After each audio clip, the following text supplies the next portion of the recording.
Hey, I'm Allison, a literacy specialist from Learning at the Primary Pond, and in this video, I'm going to give you a roadmap to help you get from the very first day of kindergarten to actually having your small groups in centers up and running.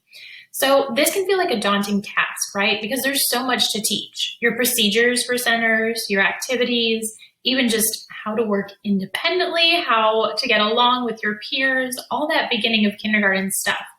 But I'm going to walk you through this whole process step by step to help you really ease into small groups at the beginning of the year. So let's start with step one. The first thing you want to do is decide what you want kids to be doing in centers eventually once they're up and running. So kind of envision 6 to 8 weeks down the road. Maybe you're going to have them make alphabet letters with Play-Doh or work with magnetic letters or look at books. Just envision whatever you want them to be doing.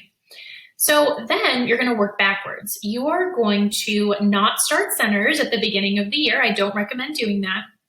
But instead set that time aside, the time that's eventually going to be for small groups, and spend multiple weeks teaching each center activity one by one.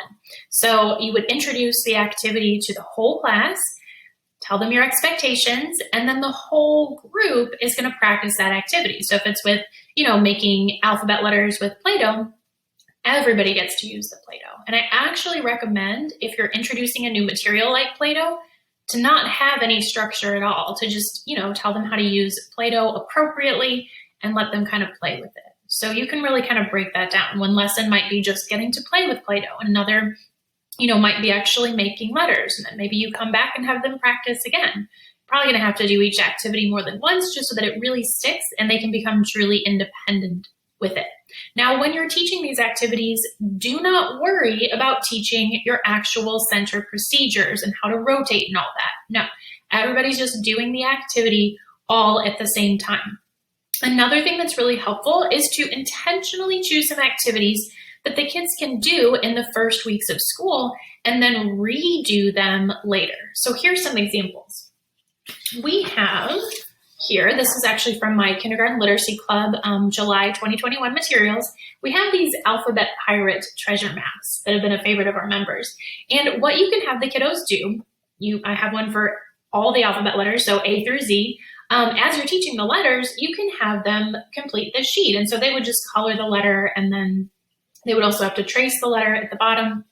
So they can do these sheets within the first few weeks of school, but then when you open centers, what you can do is have a different version of them, like maybe you print the color versions and put them in a little page protector. And so you can give them this and say, hey, do you remember how to do this?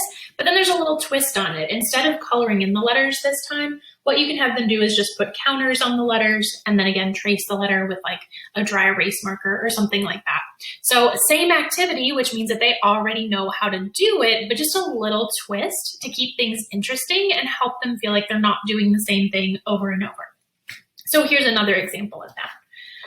Kids might do this sheet to just trace the alphabet letters. There's some missing. Again, they might do this in the first few weeks of school with you. And then later, when centers are actually going to be open, you can introduce like the color version, and instead of tracing the letters, this time they're actually writing the letters. So it's a little bit more challenging. So just think of activities like that. And again, those come from the July 2021 materials of my Kindergarten Literacy Club. But just think of activities like that that you can do once and then come back and have them do in centers in another fashion. So we went through stage one. You're going to go ahead and teach all the kids all the activities, or at least some activities.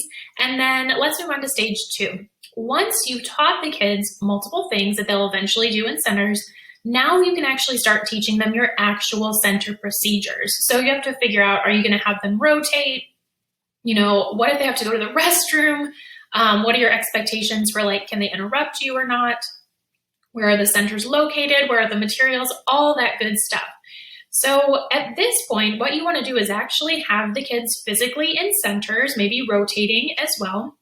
And for a week, maybe not even a week, couple days, they are in centers and they're practicing expectations, but don't give them challenging literacy activities. Just give them things to play with, really simple activities, or look at books and magazines, something like that. So they are practicing the center rotation procedures and all your expectations, but they're not really doing anything challenging quite yet. Step 3 then is to integrate steps 1 and 2. Take the activities you've taught, or some of them, and take the center procedures you've taught and start opening up your centers one by one, or whatever you call them. And just open them one by one until they're all open. During this time, you want to be available to give feedback to the kids, lots of positive reinforcement, and see how they do. I would not recommend starting small groups still, because you just want to be available for them. Keep your time limited as you're doing these, centers for the first time. Maybe you eventually want your centers to be 45 minutes, but you start with 20 or 25 minutes at first, and you work your way up from there. Last, once you've seen that your kids can work independently and they know some literacy activities, they've got their procedures down, you can actually go ahead and open up centers. But again, keep the time period short, because their attention spans may not be great quite yet. And when I say open up centers, I mean you can open up centers and you can start pulling your small groups. When you pull your small groups, keep it short. You don't have to do all the activities that you eventually would like to do. Just kind of gradually ease into it. All right, so these example materials that I was showing you, again, they come from my Kindergarten Literacy Club, which is a membership site just for kindergarten teachers. Our teachers get new centers, new small group lessons, so you actually have stuff to do with the kids when they're in small group with you, and they get printable and digital books for small group delivered to their inboxes every month. They also get a monthly professional development mini session with me. We only open up our literacy clubs for new members twice a year. That happens in July and January. So to join the club or get on the wait list, go to kindergartenliteracyclub.com, and I hope to see you inside the club.